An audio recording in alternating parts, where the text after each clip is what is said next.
Get the latest information on the potential NFL lockout. Will there be Ravens football next year? Go to PressBoxOnline.com for our special section on the lockout.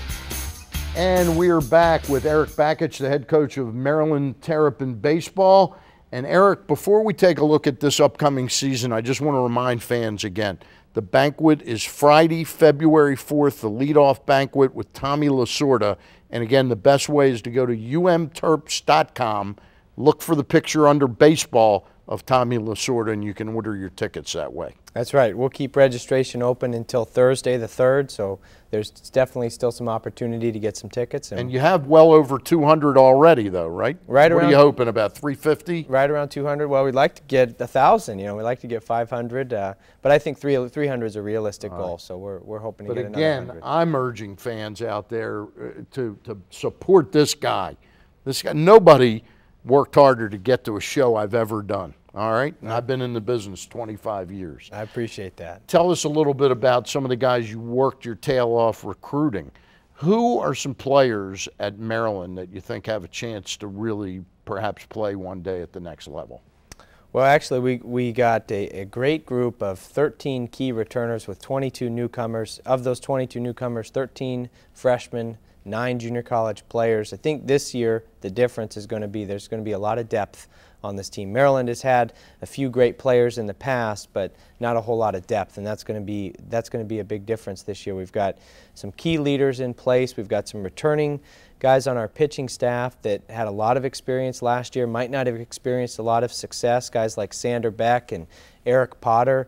But those guys are salty veterans now that we're expecting big years from them, plus some newcomers, a junior college pitcher, David Carroll, big 6'8" pitcher from Nevada. I think he's got a chance to help us, along with a guy named Mike Boyden from La Plata, Maryland, and then a guy that we're looking to help us at the back of the bullpen as a closer role, maybe a guy named Chuck Geisels, who was drafted by the Cincinnati Reds out of Lincoln Trail Community College. He's got a power fastball, runs it up there 95 miles an hour. So I think we're going to have some pretty solid depth on the pitching staff.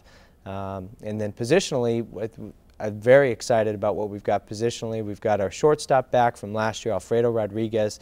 He kind of anchors the infield defense. He had a solid year last year.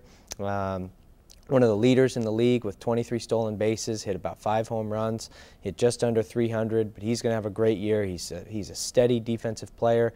We've got great outfield defense with a junior college newcomer named Corey Wacker from Temple Community College. This kid is a tremendous athlete. He is one of those guys that can just do a standing backflip at any time, and got great speed, got a chance with Alfredo to hit at the top of the order and steal a ton of bases. But those two guys up the middle provide tremendous defense. The catcher we had last year, Jack Cleary, along with a newcomer named Aaron Etchison from Chipola Community College. Those two guys playing catcher. I think we're going to be very strong up the middle defensively, and then we've got some offensive weapons spread out on the corners that are going to really, really help us. We've got some left-handed bats this year that are going to be pretty darn good. I think one reason Terp fans ought to be optimistic is that you come from a program that is used to contending nationally. Vanderbilt University, you were top ranked at one point, and you had a pitcher there that I think a lot of fans around here know, David Price, because he was with the Tampa Bay Rays. When he started to pitch in the majors, and he was in the postseason very quickly after leaving Vanderbilt, did you see any change in him as he went from the college to the major league ranks? Yeah, he and I actually have talked about this quite a bit, and there was an adjustment because he went up a couple of levels, and you know the pitches that he used to be able to throw, relying on his fastball and slider, you know, his pitch counts, if you remember early in his big league career, he got high and elevated pitch counts really quickly, and he had to learn to pitch with his changeup, and he had to learn how to, you know, maybe induce contact by the hitters instead of trying to strike everybody out. And so there's definitely an adjustment, whether you're going from junior college to Division I or Division I to pro to the minor leagues or minor leagues to big leagues. There's some adjustments along the ways, but that was one of the things he said.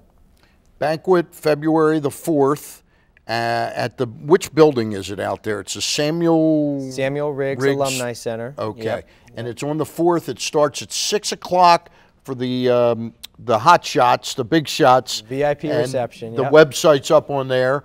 6 o'clock reception, meet and greet with Tommy Lasorda, and then 7 o'clock the entire event starts. That's right. Yep. All right. Hey, we really do appreciate your coming in here, and I know you're going to do great things at the University of Maryland. Thank you very much. I'd come anytime. All right. Indy cars hit the streets of Baltimore. When we come back, we'll take a look. Investors United School of Real Estate Investing. Earn while you learn. Go to investorsunited.com now for details.